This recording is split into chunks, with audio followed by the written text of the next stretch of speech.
출근길 뉴스를 종합해드립니다. 깊이 있는 뉴스 YTN FM 출발 새아침. 신율의 출발 새아침 3부 순서 시작합니다. 오늘 오후에는 날씨가 상당히 추워져서 일요일에는 영하 6도까지 될 것이라는 예보가 있죠. 더구나 오늘은 겨울을 재촉하는 비까지 예보되어 있는 상태인데요. 이제 가을이 완전히 끝난 것 같습니다. 이제 추운 겨울이 시작돼서 근 4개월 이상을 우리 곁에 머물 것 같은데요. 이번 겨울은 평창올림픽이 있습니다. 지진을 비롯해서 북한 문제에 이르기까지 여러 가지로 뒤숭숭하지만 그래도 이번 겨울은 준비할 것이 많습니다. 마음을 다잡고 준비할 것은 준비해야겠죠. 신율의 출발 새아침 3부 순서 먼저 광고부터 듣겠습니다.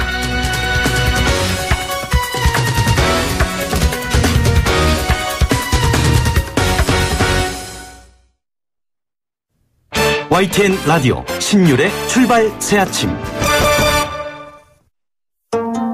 정치권이 높다 하되 출발 새아침 아래 메이로다. 나란 일을 논하는 선비들의 이야기 공간 출발 사랑방.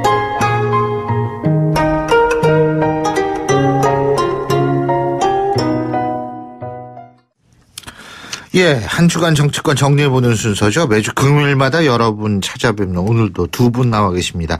경기대학교 김은국 겸임교수 나와 계십니다. 어서 오십시오. 네, 안녕하세요. 예, 미래전략개발연구소의 김우석 부소장님이십니다. 안녕하십니까. 예. 이번 한 주도 일들이 많았어요. 이제 이런 얘기하기도 지칩니다.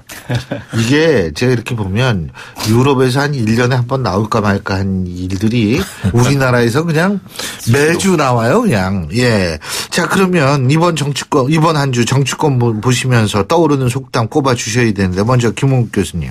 네, 이번 주에 제가 꼽은 속담은 못된 소나무에 솔방울만 많다. 여러 가지 뜻으로 쓰입니다. 네. 일단은 솔방울 많은 게 안 좋은 거네요. 그러니까 안 좋은 거죠. 그래서 쓸모없는 물건일수록 크게 상하고 좋은 것이 적다. 이런 의미로도 쓰이고요. 네. 또 가난한 사람이 자식이 많을 때 한탄할 때도 이렇게 쓰입니다. 그리고 정말 나쁜 일들 여러 가지 그런 것들이 계속 이루어지면서 예. 사실은 그 집안이 흥할 수 없는 그런 상황. 지금 우리 조금 전에 정말 일이 많다라고 해 주셨는데요. 뭐 여권, 야권 할 것 없이 거기에다가 이제 전직 국정원장 3명에 대해서 2명 이제 영장이 예. 발부가 됐고 이병호 전 국정원장에 대해서는 예. 일단 기각이 됐습니다. 그러나 이미 본인이 박 전 대통령의 요구에 따라서 이를 돈을 줬다라는 얘기를 직접 하면서 국정원 특수활동비 얘기가 지금 나오고 있지 않습니까? 그러면 우리 국민이 믿어야 할 곳은 과연 어디인가? 우리 정말 정부를 믿고 국가 정보기관 믿으면서 뭐 북한이라든가 또는 외국의 스파이라든가 이런 것들에 대해서 안심하고 살 수 있어야 되는데 결국 최고 권력자 요구에 따라서 돈을 뭐 상납했고 일부는 뭐 내곡동에 집을 사는데 뭐 쓰였다는 지금 조사 보도죠. 그게 요새 하도 보도들이 근데 이게 그런 검찰 조사가 이루어지고 있다고 합니다. 네. 그러면 이런 부분들을 봤을 때 참 국민들 입장에서는 정말 황당하지 않습니까? 물론 그것뿐만 아니라 뭐 문고리 3인방이 또 특수활동비를 개인적인 용도로 썼다는 조사까지 계속 나오고 있었고요. 또 뭐 진박 간별사라고 했던 최경환 의원 또 뭐 특수활동비 뭐 1억 원을 받았다 이런 지금 본인은 조사 부인하고 있습니다. 그렇죠. 본인은 부인하고 있습니다. 이런 내용들이 계속 나오는 걸 보면서 우리나라에 정말 쓸만한 소나무, 쓸만한 솔방울이 과연 얼마나 있었던 것인가. 국민을 위해서 봉사해야 될 정치인들, 더군다나 정보기관이 이런 일들을 했을 때 이제는 정말로 단호하게 과거를 청산할 건 청산하고 또 미래를 준비해야 될 부분들. 지금 뭐 지진에 우리 국민들 얼마나 걱정이 많으십니까? 이렇게 경주에 이어서 포항까지 이렇게 지진이 자주 발생하면서 우리나라 지진대에 자꾸 취약해진다는 그런 분석 나오지 않습니까? 이런 자연환경까지 문제인데 우리 국가 안보를 지켜줘야 될 권력, 대통령 또 국정원까지 이런 과거에 이런 사실상 범죄 아니겠습니까? 이 내용들이 정확하게 이제 사실로 확인이 된다면 그래서 너무나 참 답답한 모습이다. 국정원장들이 계속 원세훈 전 국정원장이어서 이런 모습들 보면서 우리가 정말 마음 다잡고 제대로 개혁하고 또 우리 국민들의 행복과 미래를 위해서 우리 정치 정말로 헌신해야 되겠다 이런 생각을 들었습니다. 예, 김우석 부장님. 저는 민심은 천심이다라고 하는 얘기를 오늘 말씀드리고 싶은데요. 예. 이건 뭐 너무나 유명한 것이라서 내용 자체를 설명할 필요는 없을 것 같고요.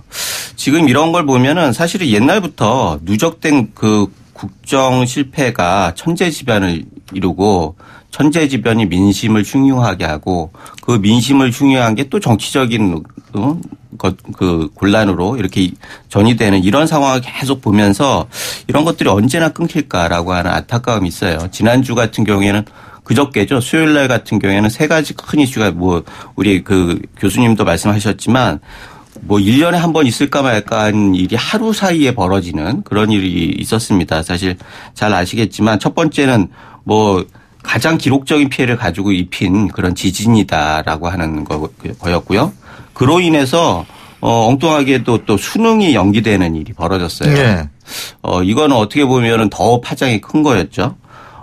그런데 이 두 가지는 비극적인 거였는데 또 한 가지 이 두 가지에 비해서 좀 묻히긴 했지만 세 번째는 굉장히 희극적인 일이 벌어졌어요. 그게 뭐냐면 뭐 여러분 잘 아시겠지만 사랑해요 김정숙이라고 하는 그런 문구를 포탈의 1위로 만들겠다라고 하는 일부 네티즌들의 극성스러운 그런 것들이 보도되면서 국민들은 또 한 번 울게 되는 거죠. 그래서 이런 악순환이 계속 벌어진다라고 하면 우리나라가 어디로 갈지 표류를 언제 멈출 수 있을지 이런 생각이 들면서 결국 이런 네티즌들의 행동은 두 가지 면에서 다 그 함의가 있어요. 이재민들을 두 번 그 고통스럽게 하는 거고 또 하나는 지금 현 정부의 부담만 주는 거죠. 결국은 현 정부에 대한 국민들의 그 불신과 이런 부분들을 가중시키는 그런 것들을 보여주면서 그들이 가지고 있는 원래 의도하고 완전히 다른 방향으로 지금 파장이 있을 것 같아서 이 세 가지가 굉장히 그 의미 있게 하루 동안 돌아갔다 이런 생각이 들었습니다. 예, 지금 지진 말씀하셨는데 저희가 오늘 이 1부와 2부 계속해서 이 지진의 대비 문제에 대해서 얘기를 나눠봤습니다. 정치권과 전문가의 얘기를 들어봤는데 자, 지진 발생에 대한 정부 대비 어떻게 보십니까? 김홍익 교수님. 아무리 잘하더라도 부족하다고 얘기를 할 겁니다. 왜냐하면 정말로 이런 지진 문제에 대해서는 그 피해가 불특정 다수 전 국민에게 미치는 것 아니겠습니까? 당장 포항 지역에 발생했다고 하지만 정말 전 국민들이 다 걱정이고 결국은 그런 수능의 여파가 사실은 우리의 미래를 담보해야 될 이제 고3 학생들 이제는 대학교에 가겠다는 그 청운의 꿈을 안고 열심히 공부했는데 일주일 또 고생을 해야 되죠. 그런데 어차피 한 지역만 피해를 입어서는 안 되기 때문에 다 같이 감내해야 될 우리 사회적 희생이라고 생각하는데요. 거기에 대해서 일단은 수능을 일주일 연기하면서 사실은 발빠른 조치를 했다고 봅니다. 그 결정이 사실 쉽지 않았을 겁니다. 그런데 어쨌든 정부에서 포항 지역에서 혹시라도 정말로 그 순간에 공부도 할 수 없고 시험도 제대로 응시할 수 없는 그래서 포항 지역의 다른 학교에서 시험을 보거나 아니면 다른 지역으로 옮겨서 시험을 보는 문제까지 정부가 이제 대책을 세우고 있지 않습니까? 결국은 그로 인해서 고통받는 그런 학생들의 미래에 대해서도 걱정을 하고 나누겠다는 거고 뭐 지방세 감면이라든가 여러 가지 조치들 나오고 있는데 저는 지금은 잘 하고 있다고 봅니다. 대신에 이것들이 치밀하고 정말 꼼꼼하게 이루어져야 된다. 이건 아무리 잘해도 결국은 네. 기본적으로 꼭 해야 될 일이거든요. 지금 말씀하신 부분은 지진이 발생한 이후에 정부의 대처를 말씀하신 건데 우리가 대비는 또 다른 문제죠. 그렇죠. 네. 대비도 그래서 저는 그 부분이 중요하다고 봅니다. 네. 지난번 뭐 저 공론화위원회라든가 이런 차원에서 우리 사회의 문제에 대해서 이제 여러 가지 고민을 지금 하면서 이런 자연재해와 이것이 또 이 사회적인 문제가 됐을 때 어떻게 대처할 것인가 이런 사회적인 그런 작업들이 좀 이루어지고 있는 측면은 저는 바람직하다고 보고요. 그러나 그동안에 이런 지진 대비에 대해서 제대로 끊임없이 국민들께 경보를 알리고 그다음에 어떻게 이런 상황이 발생했을 때 대처할 것인가. 사실은 그런 숙지라든가 사회적으로 이런 부분 대처의 준비에 있어서는 미흡한 측면도 분명히 있거든요. 이런 부분을 정부가 계속 꼼꼼하게 좀 대처하기 위해서 좀 노력해야 된다. 부족한 부분은 있지만 우리가 앞으로 계속 지혜와 또 국민의 공론을 모아야 될 그런 때라고 봅니다. 지금 말이에요. 전 이런 생각을 해봤어요. 이게 수능 날 전날에 낫기에 차라리 이게 좀 낫지. 수능 당일날. 아니 학생들이 수능 보고 있는데 지진이 발생을 해가지고 포항 지역 학생들이 뛰쳐나오고 만약 이런 일이 발생을 했다면 이거 수능 다시 봐야 돼요. 이렇게 되면. 이거보다는 그래도 그나마 불행 중 다행이다. 이런 생각이 좀 들게 됐는데 김우석 부소장님. 수능 때문에 더욱더 저도 뭐 수험생 아버지로서 그날 좀 황당했어요. 예. 8시 20분. 예, 8시 20분에 발표를 하면서 뉴스를 보고 있다가 그걸 보고선 야, 이거 황당하다. 그랬는데 조금 생각해 보니까 잘한 것 같아요. 역시 지금 앵커께서 말씀하셨듯이 만약에 그게 또 그런 측면도 있고 다시 강행을 했을 때 급진이나 이런 것들이 있었을 때 통제가 될 거냐 이런 부분들에 있어서 굉장히 여러 가지 생각을 고려한 것 같고 결국은 소수의 피해를 감수하고 전체가 혜택을 본다라고 하는 건 민주사회는 아니지 않습니까? 일정 정도 소수를 배려하면서 다수들이 약간의 불편을 감수하는 것들이 어떻게 보면 성숙된 민주주의라고 할 수 있는데 그런 면에서도 합당한 처사였다 이렇게 보여지고요. 일단은 뭐 초기의 대처는 그런 대로 잘 해나가는 것 같아요. 김부겸 장관도 나와가지고 국민들 안정시키고 조치도 좀 문자 보내는 것도 상당히 빨라졌고. 아유, 문자 28초 만에 왔어요. 지금 그 25초로 줄인다 그러는데 우리도 일본하고 비슷해지는 것 같아요. 예. 지진파보다 빨리 왔잖아요. 그렇죠. 그러니까 지진의 진동보다 스마트폰의 진동이 더 빨리 왔다는 얘기가 나오지 않습니까? 네, 맞습니다. 예. 그래서 그런 부분들도 있고 그래서 전체적으로 이번에는 우리가 적어도 지진 부분에 있어서는 좀 대비가 됐다라고 생각이 되고 그리고 그런데 여기서 좀 조심해야 할 건 전쟁 정부하고 수평적으로 비교하는 거예요. 사실 작년 9월 때는 처음에 있었던 일이고 그것이 있었기 때문에 지금의 대처가 있었을 거라고 생각하기 때문에 단순히 수평 비교만 하는 거는 한계가 있는 것 같고 결국은 이번에도 약간의 왔다 갔다 하는 측면이 있었어요. 그런데 그런 부분들을 어떻게 줄일 것이냐 그리고 안정적인 프로토콜을 어떻게 만들 것이냐 매뉴얼을 어떻게 만들 것이냐 그때 상황을 보고선 결정하기 이전에 자동적으로 결정하는 시스템 그런 것들이 중요한데 J 알러트가 이제 그런 거죠. 그 문자도 그렇게 해가지고 빨라진 거 아니겠습니까? 그런 것들이 좀 세밀하게 좀 정리가 돼야 하는데 이거는 뭐 정치 문제가 아니라요. 맞아요. 정책적으로 좀 정권이 바뀔수록 이번에 뭐 이례적으로 얘기를 했잖아요. 이런 조치들은 정치적 고려가 없었다라고 얘기를 했듯이 이런 것들은 정치적인 판단을 하기보다는 구체적으로 세밀하게 좀 들어가지고 정책적인 완결도를 좀 높이는 방향으로 좀 발전을 했으면 좋겠다 이런 생각이 듭니다. 그 J 알러트 시스템은 이렇게 지진 경보가 딱 발생하면 자동적으로 신칸센 같은 게 이제 딱 쓰게 돼 있는 그리고 지하철 전국에 있는 모든 지하철이 올스톱하는 그래서 저는 사실 그런 것들이 이제 우리가 자체 좀 보강을 해야 되는 거 아닌가 이런 생각도 좀 들리게 그 됩니다. 부분이 정말 중요하다고 봅니다. 네. 과거에 제가 청와대 출기자할 때 그 웨너스 벙커 가면은 우리 사회 이런 재난에 대해서 다 그런 매뉴얼을 만들어 놨었습니다. 그러니까 우리 사회 역사가 사실은 뭐 정부가 수립되고 뭐 광복이 된 뒤에 정말 오랜 세월이 흘렀지 않습니까? 그 뒤에 그런 다양한 재난이라든가 외침 이런 부분에 대해서 매뉴얼을 만들었었는데 사실은 이명박 정부 들어와서 이제 그것들이 폐기되고 다시 또 만들고 또 새 정부 박근혜 정부 들어와서 또 다시 하고 문재인 정부 들어와서 다시 하고 저는 그래서 이것이 진보 보수 정부 할 것 없이 정말로 그런 사회적 매뉴얼 대비 그다음에 이런 부분에 대해서는 가야 된다. 교수님 지금 다시 하고 이런 말씀 하시니까 제가 생각이 나는데 우리나라 그 교수들이 왜 사바티칼 그 안식년 나가지 않습니까? 외국으로 안식년 나가면 전 이제 독일에서 공부했으니까 그런 얘기를 듣는데 독일 교수들이 되게 신기해요. 왜 그러냐면 A라는 교수가 와가지고 자료를 복사하면 B라는 교수가 와서 또 똑같은 자료를 복사하는 거예요.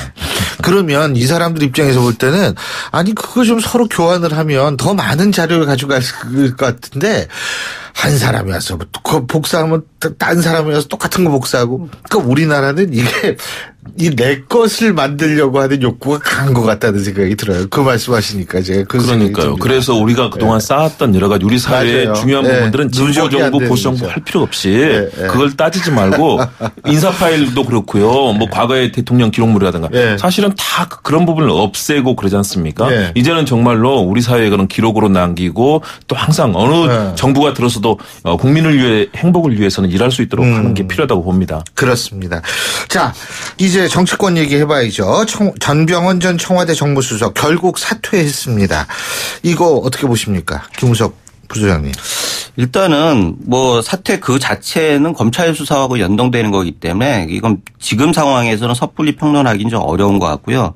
역시 지금 상황에서 무죄 추정의 원칙을 인정을 해야 하는 거고 그다음에 검찰에서는 지시를 밝혀야 하는 거죠. 성약은 따로 없지 않습니까? 예. 뭐 야당에서도 그렇고 뭐 누구나 다 얘기하는 거니까요. 그런데 이 부분에 대해서 의미를 어떻게 해석할 건가는 좀 갈리는 것 같아요. 뭐 어떤 사람들은 음모론이다 물타기다 여러 가지 얘기들 하는데 저는 적어도 이게 기획됐을 거라고 생각하지는 않습니다. 그러나 적어도 적극적인 조치는 없었고 방조했다. 이런 의구심은 드는 거죠. 그래서 어떻게 보면은 전병헌 수석은 약간의 희생양의 그 성격들이 있는 거죠. 이게 실체적인 진실이야 밝혀지겠지만 그거보다도 정치적인 의미를 부여하면서 그렇다는 건데 결국 이게 어떤 파장을 올 것인가 두 가지 측면에서 확인해 볼 수가 있어요. 첫 번째는 청와대가 획일화된다는 거예요. 사실 청와대는 어떻게 보면 특정 세력들의 집합이라고 하는데 정권의 그 권자 제일 측근에 있는 사람들은 균형이 중요하거든요. 그래서 인적 균형이 굉장히 중요한데 그나마 있던 약간의 그 균형이 또 한 축이 무너지는 거 아닌가라고 하는 우려가 있는 거고요. 두 번째는 정무수석이라고 하는 자리가 소통의 창구 아니겠습니까?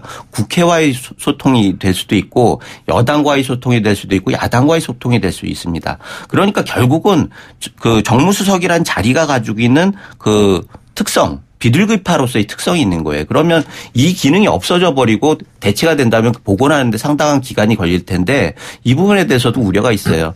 사실 그동안에 너무 강경일변도의 여권에서 강경일변도에 있었던 게 사실이고 대화가 실종돼가지고 정치가 실종됐다 이런 얘기들을 많이 들었지 않습니까? 그 결과가 처음에는 협치를 계속 강조하지만 협치가 실종돼 버리는 상황이 벌어졌어요. 그러면 이런 상황을 좀 보강해도 시원치 않은 상황에서 그나마 있던 자리가 뭐 어떻게 되는지 모르겠지만 어찌 됐든 사라져 버리는 거 아니겠습니까? 그래서 이런 것들이 결국은 어떤 방향으로 가고 우리 정치에 어떤 영향을 미칠지라고 하는 부분들에 대해서 상당히 우려스러운 부분이 있다라는 말씀을 드리고 싶습니다. 예.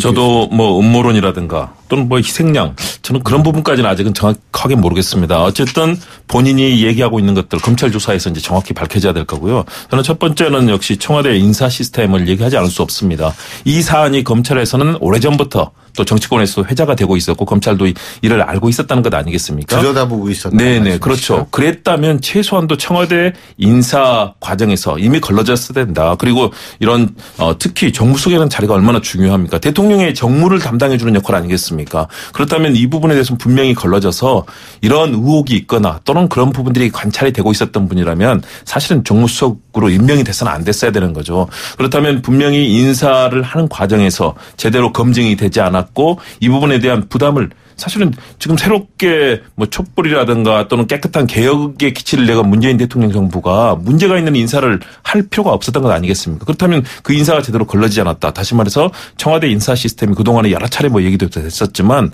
분명히 문제가 있다는 것 아니겠습니까? 그리고 공직을 바라보는 우리 사회의 이 처신에도 문제가 있다고 봅니다. 본인이 이런 상황이 본인이 조금이라도 누가 된다고 생각하면은 그런 자리를 맡으면 안 되는 거죠.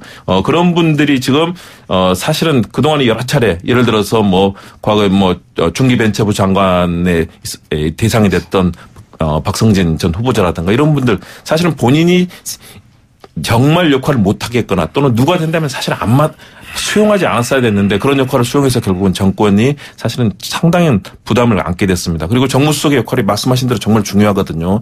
결국은 야당, 여당, 국회 또 여러 관계를 만들어가는 그런 역할을 사실은 상당한 공백이 예상되고요. 그런 측면에서 앞으로 국민들이 기대하는 정치를 하기에는 지금 상당한 어려움을 겪을 수밖에 없다. 예. 그 부분에 대한 우려가 좀 커진다고 봅니다. 또 하나가 한 가지 여기 짚고 넘어갈 부분은요. 사실 지금 이 상황에서 당의 목소리가 없다라는 거예요. 당청 관계가 굉장히 중요하고 균형적인 관계가 중요한데 지금 당의 중진들은 전병헌 수석에 대해서 사퇴를 권유했다라고 그러지 않습니까?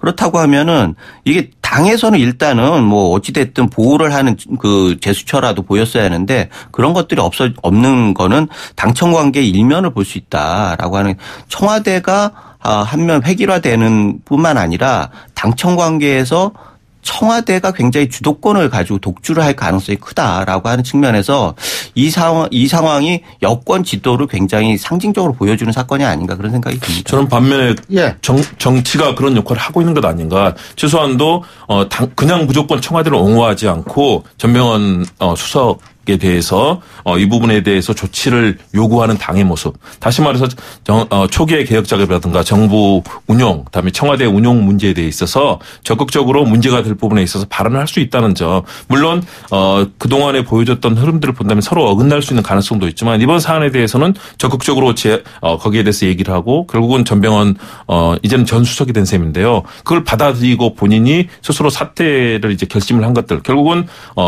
새 정부의 개혁에 부담이 되지 않고 당에서도 역할을 하겠다는 나름대로 그런 작동 기제가 있지 않나. 앞으로 그런 역할들을 잘하는 것이 필요하다고 봅니다.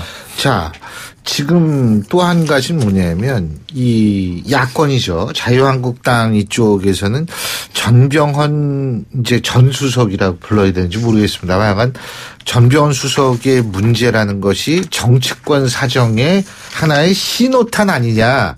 지금 이런 분석을 하고 있고 또 전병헌 수석이 오비일학인지 모르겠습니다만 전병헌 수석이 이제 그렇게 되고 나서 원유철 의원에 대해 사무실에 압수수색이 이루어졌고 어제 또 최경환 의원이 이 경제부총리 하던 시절에 경제부총리로서 국정원의 특수활동비 1억 원을 받았다. 뭐 이런 지금 얘기가 나오고 있고. 그래서 좀 이런 부분이 이제 많이 신경이 쓰이는 모양이더라고요. 김우석 부장님. 그렇죠. 한국당 입장에서는 두 가지 면에서 지금 답답한 상황인데요. 첫째는 창구가 없었다는 거죠. 대화의 창구가 없었다는 건데 결국은 뭐 아까 말씀드렸듯이 정무수석을 통해서 청와대와 소통할 수밖에 없는 건데 그런 부분들에 대해서 뭐 임종석 실장하고 직접 하기에는 여러 가지 칼라나 뭐 여러 부분에서 좀 그동안에 그 서로 오갔던 언사나 이런 걸 봐가지고는 좀 어려울 테고 결국은 정무수석을 통해서 하는 방법밖에 없는데 지금 그 창구가 없었다는 게 답답한 거고 또 하나는 결국은 지금 말씀하셨듯이 사정 드라이브에 노출될 수밖에 없다. 지금 내 거는 내 거 죽이고도 너희들 다 잡겠다라고 하는 그 구조 아니겠습니까? 그래서 굉장히 부담스러울 수밖에 없는 거죠. 그리고 구체적으로 한 명 한 명을 보면은 사실 굉장히 의미 있는 사람들이에요. 그분들이. 그래서 이 부분들을 어떻게 해석할 거냐, 당내에서 어떻게 해석할 거냐, 이걸 특정 계보의 싸움으로 몰고 갈 거냐, 아니면은 다 함께 모여가지고 대처를 할 거냐 이런 부분들도 굉장히 고민거리죠. 사실 지금 같은 경우는 친지 친박으로 나뉘어가지고 여러 가지 갈등이 있었고 지금까지 왔는데 결국 다시 뭉쳐야 한다는 얘기를 하면서 MB계는 뭉치는데 친박계는 또 이렇게 와해시키고 이런 것들을 어떻게 대처할 것이냐 이런 것들이 역시 야당의 굉장히 중요한 도전의 시점이다 이렇게 보여집니다. 예, 저는 사정 드라이브다 이런 흐름으로 보기에는 왜냐하면 청와대 민정수석도 이제는 검찰의 보고를 받지 않고 과거하고 다르지 않습니까? 당시에 우병우 전 수석은 어땠습니까? 모든 사안 다 간섭하고 블랙리스트 관련 이런 흐름들이 있었지 않습니까? 반면에 지금은 검찰 보고를 직접 받지 않고 검찰이 이제는 이런 흐름에서 밝혀지는 또는 최소한도 확인이 되고 있는 그런 범죄나 또는 이런 부정에 대해서는 직접 나서고 있는 것 아니겠습니까? 최경환 의원이 만약 국정원에서 특수활동비 지금 1억 원을 받은 그런 의혹에 대해서 조사가 들어간 셈인데요. 물론 부인을 하고 있습니다. 그런데 이 부분은 지금 전직 국정원장에 대한 조사 과정에서 지금 나오고 있는 내용들 아니겠습니까?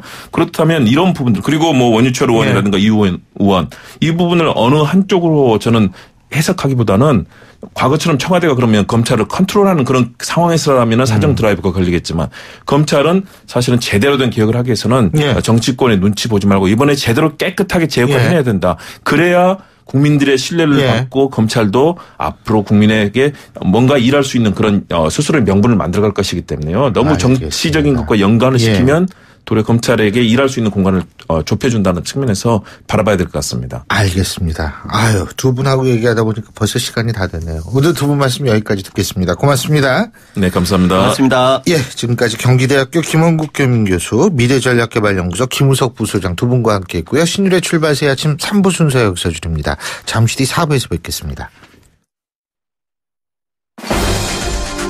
날카로운 분석, 내일을 보는 시선, 신율의 출발 새 아침.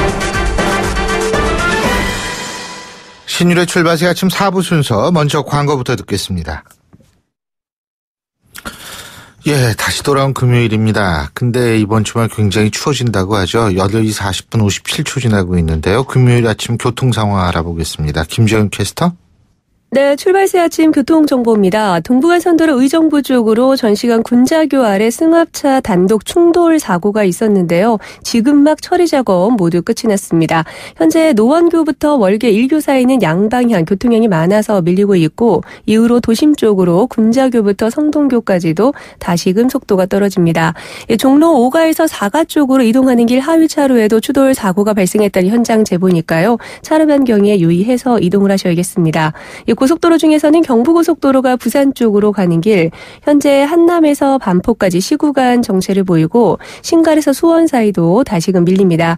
오산 부근 5차로에서는 고장난 버스 처리 중에 있으니까요. 차로 변경에 유의해서 이동을 하셔야겠고요. 서울 쪽으로 가는 길은 수원 부근 이후로 달래내부터 반포까지 쭉 밀립니다.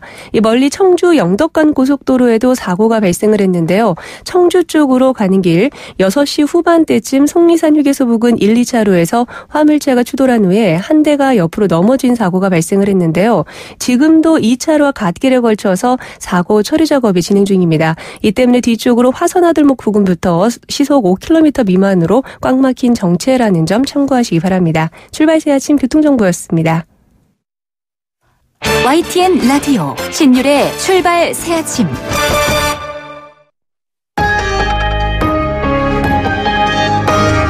위기의 한국 경제. 하지만 해법은 있습니다.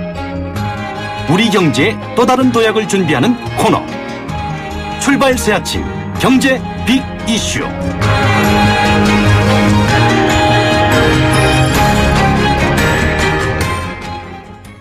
예, 매주 금요일날 여러분과 함께 경제에 대해서 생각해보는 순서죠. 오늘도 서울대학교 이필상 교수 모셨습니다. 어서 오십시오. 네, 안녕하세요. 예. 자, 이 1997년 제가 기억으로는 지금 이맘때 한 겨울 될 때쯤 된 것 같아요. 네. 근데 이때 IMF 외환 위기가 이제 닥쳤는데 사실 이 IMF 외환 위기는 지난 50년간 우리나라 경제가 겪은 가장 어려운 위기다. 이런 조사가 나왔는데 네. 그때 참 어땠습니까? IMF 외환 위기요. 예, 그 한국개발연구원 KDI가 예. IMF 외환 위기에 대해서 국민 의식 조사를 했는데요. 예. 국민의 57%가 IMF 외환 위기가 우리 경제의 최악의 위기였다 이렇게 답을 했습니다. 1997년 11월에 발생한 IMF 외환 위기는 한마디로 우리나라가 달러가 부족해서 외국에서 빌려온 부채를 갚지 못하는 국가 부도 위기였습니다.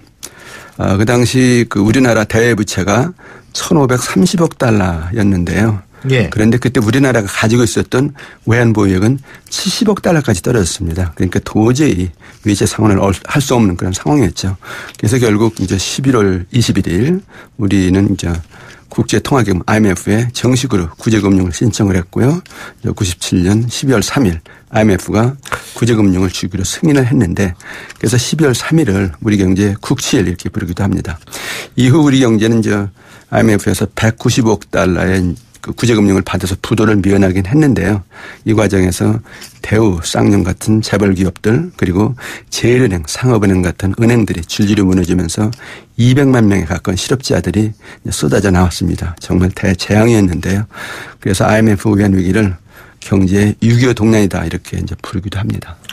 근데 그때 당시에 IMF 외환 위기가 발생한 이유가 뭐 정책 실패입니까? 뭡니까? 누적된 것의 결과입니까? 이제 이유가 두 가지인데요. 예.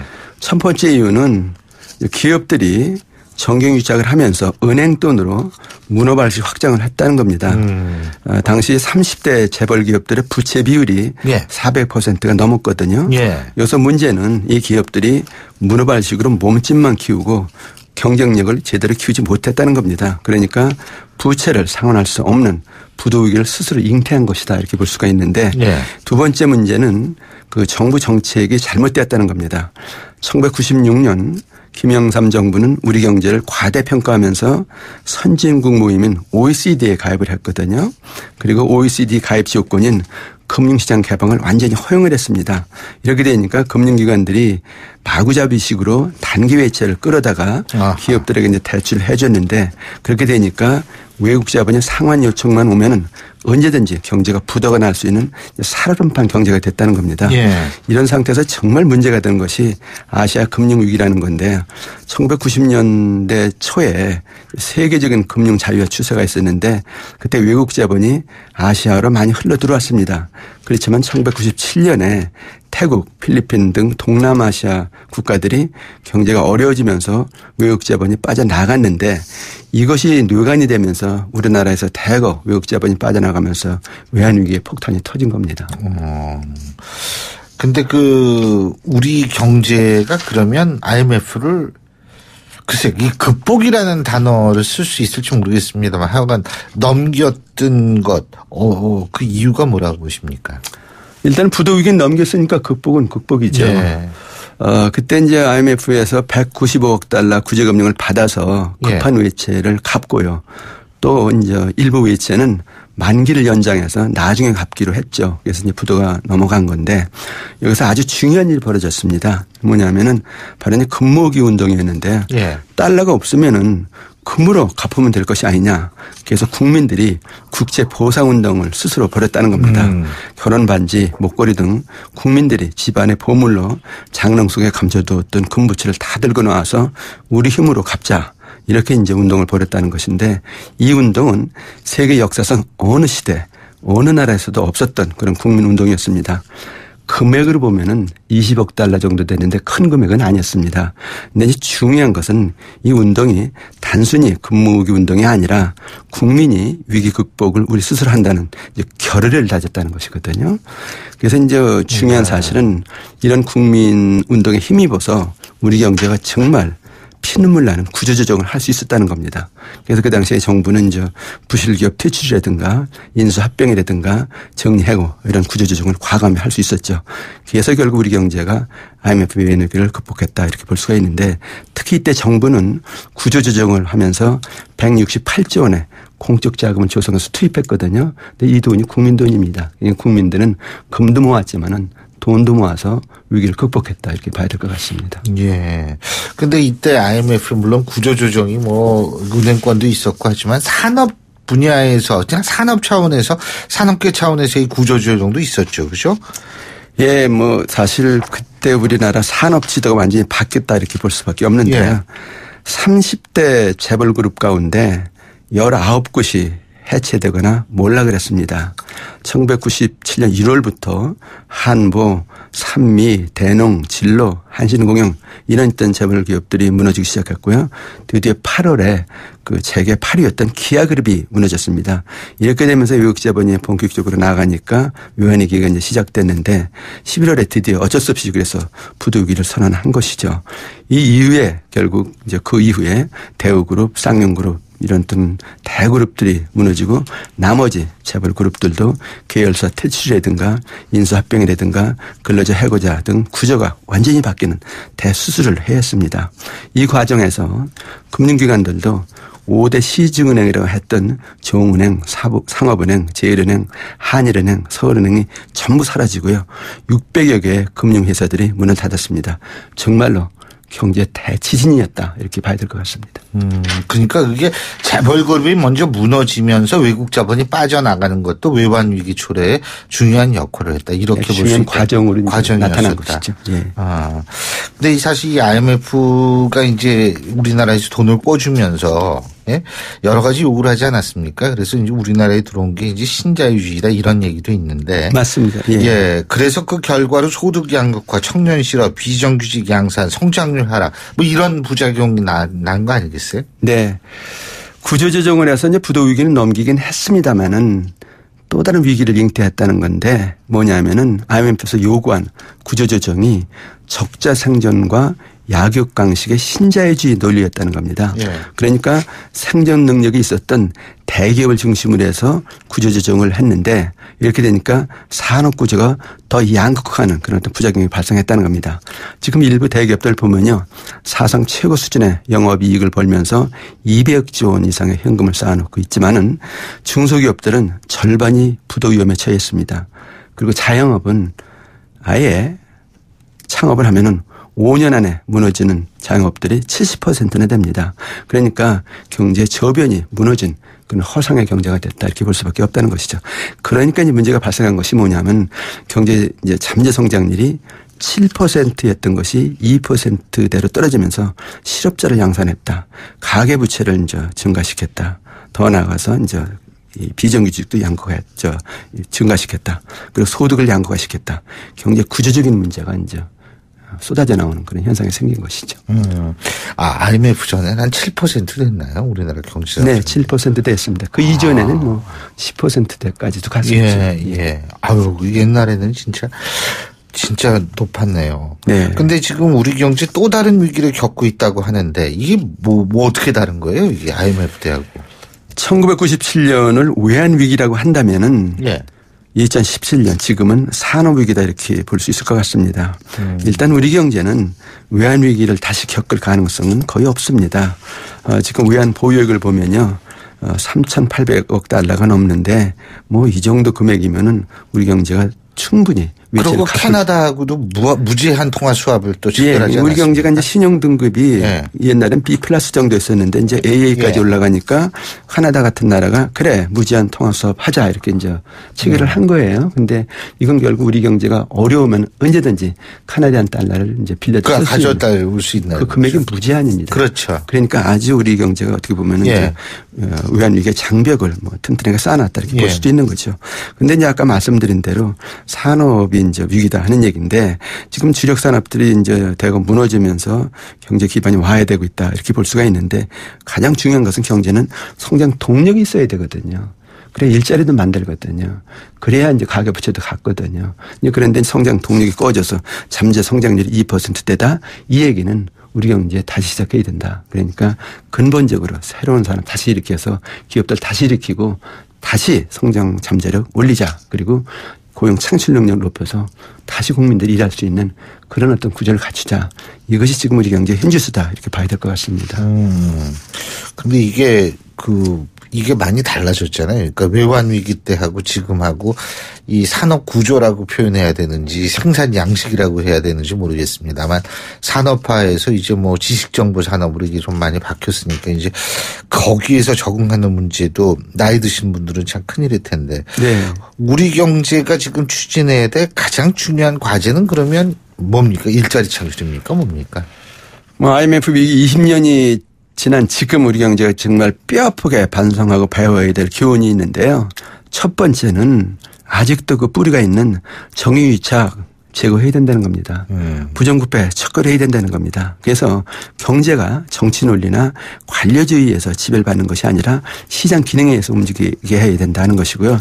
두 번째는 말씀하신 대로 산업구조 개혁해야 됩니다. 그래서 4차 산업 같은 지식산업 일으켜라. 그래서 우리 경제가 다른 나라에 앞서서 결국 성장 동력을 창출하는 그런 어떤 구조를 갖추라 하는 것이고요. 세 번째는 분배구조 개혁해야 됩니다. 그래서 소득 양극화 해소하면서 가계부채도 감소시키는 그런 어떤 정책을 펴야 된다는 것이고요. 마지막으로 중요한 것은 금모기 운동 다시 해야 된다는 얘기인데 금을 모은다는 뜻은 아니고요. 마음을 이제 모으자는 겁니다. 그러니까 지금 우리 사회가 굉장히 갈등이 심합니다.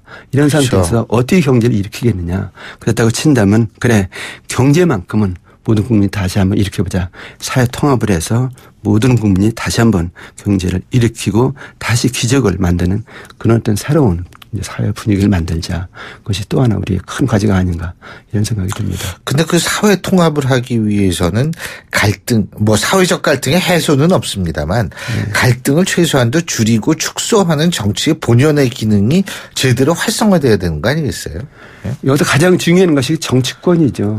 정치권 결국 편가를 맨날 싸움만 하니까 결국 사회가 갈등을 하는 어떤 큰 요인이 되고 있는 것이거든요. 정치권이 그래 서로 생산적인 정치를 한번 해보자. 과감하게 계획 한번 해보자. 그래서 우리 사회를 봉합해가면서 다시 한번 경제 일으키자. 그러면서 여러 가지 정책을 만들어보자. 이렇게 나와야 되는데 결국 정치권이 계속 저렇게 이제 맞습니다. 정파적인 싸움만 하고 있으니까 사회가 통합이 안 되고 경제가 계속 이제 방향을 잃고 있는 것이죠. 오늘 말씀 잘 들었습니다. 고맙습니다. 네, 감사합니다. 예, 지금까지 서울대학교 이필상 교수님과 함께했고요. 자, 금요일에 보내드린 신율의 출발새 아침 오늘 순서는 여기서 줄이겠습니다. 제가 앞서도 말씀을 드렸습니다만 이번 주말 영하 6도까지 떨어진다고 합니다. 갑자기 추워진 날씨에 여러분 건강 모쪼록 조심하시고요. 저는 다음 주 월요일 아침 7시 15분에 다시 오겠습니다. 신율이었습니다. 고맙습니다.